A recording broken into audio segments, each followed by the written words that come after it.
Hi viewers, in this video I have shared with you some daily conversation English sentences with this Tamil meaning. Shall we start?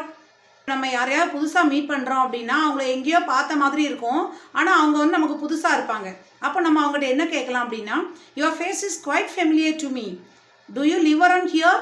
நீங்கள் இங்கே தான் எங்கேயாவது வசிக்கிறீங்களா, இந்த area தானா உங்களுக்கு, உங்கள் ஃபேஸ் ரொம்ப பழக்கப்பட்ட முகமாக எனக்கு தெரியுதே அப்படின்னு நம்ம கேட்கலாம். நான் உங்களை பார்த்துருக்குறேன் அப்படின்னா I have seen you before. நீங்கள் கேசவோட ரிலேட்டிவா, யாரோடையாவது ரிலேட்டிவா அப்படின்னு நம்ம கேட்கணும் அப்படின்னா, are you related to Keshav, are you related to மோகன்? இன்னைக்கு ரொம்ப வெக்கையாக இருக்குது இல்லையா அப்படின்னு நம்ம கேட்கணும்னா, it's too hot today isn't it, it's too hot today isn't it, isn't it அப்படின்னா அப்படி தானே அப்படின்னு அர்த்தம். இன்னைக்கு ரொம்ப சில்லுன்னு இருக்குல்ல, இல்லை அப்படின்னு நம்ம சொல்கிறோம்ல, அது எப்படி சொல்லணும்னா, it is too cold isn't it. ஆமாம் அப்படி தான் இருக்குது அப்படின்னு சொல்லணும். Yes it is so, yes it is so.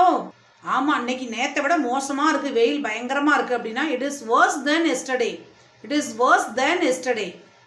எவ்வளோ மோசமான மழை, மழை ரொம்ப பாதிச்சிருக்கு அப்படின்னா what a bad rain we have, what a bad rain we have. இன்னைக்கு மழை பெய்யுமா அப்படின்னு நீங்கள் கேட்கணும் அப்படின்னா வில் இட் ரெயின் டுடே? ஆமாம் அப்படி தான் போல் இருக்குது அப்படின்னா yes it seems so. Seems அப்படின்னா அதே மாதிரி தான் இருக்குது அப்படின்னு அர்த்தம். I go to temple on Fridays. நான் வெள்ளிக்கிழமை தூரம் கோயிலுக்கு போகிறேன். அப்போ அந்த கோயிலுக்கு ஃப்ரைடேஸ் அப்படின்னு நம்ம சொல்கிறோம். ஃப்ரைடே அதில் எஸ் சேர்க்கும்போது ஃப்ரைடேஸ்ங்கன்னா வெள்ளிக்கிழமை தோறும், எல்லா வெள்ளிக்கிழமையும் குறிக்குது. அப்போ நம்ம வெள்ளிக்கிழமை தோறும்னு அர்த்தம்.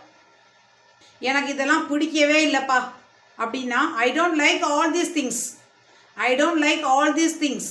அதுக்கிற விதமே எனக்கு பிடிக்கல அப்படின்னா I don't like his attitude, I don't like his attitude. நான் உங்கள்கிட்ட உண்மையை சொல்லணும்னு ஆசைப்பட்றேன். I would like to tell you the truth, I would like to tell you the truth. அவன் வேலை தேடிக்கிட்டு இருக்கிறான் அப்படின்னா he is in search of job, he is in search of job. நான் என் ஃபேமிலி பிஸ்னஸ் தான் பார்த்துக்கிட்டு இருக்கிறேன். I look after my family business. Sorry அவள் இங்கே இல்லையே, sorry she is not here, she is not here. நான் ஒர்க் பண்ணுற place ரொம்ப தூரம் இருக்குது அப்படின்னா my work spot is far away. நீ வேலை பார்க்குறியா? Are you employed, are you employed?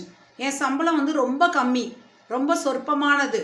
My salary is too meagre, my salary is too மியாகர்.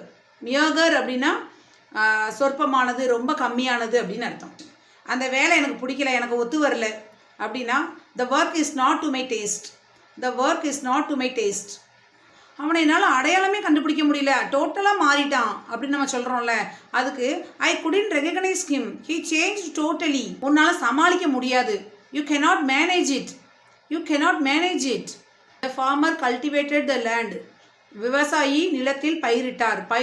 பயிரிடுறது அப்படின்னு சொல்கிறோம்ல, அதுதான் வந்து கல்டிவேட்டட். எல்ஓ யூஜிஹெச் ப்ளவ் அப்படின்னா உழுறது.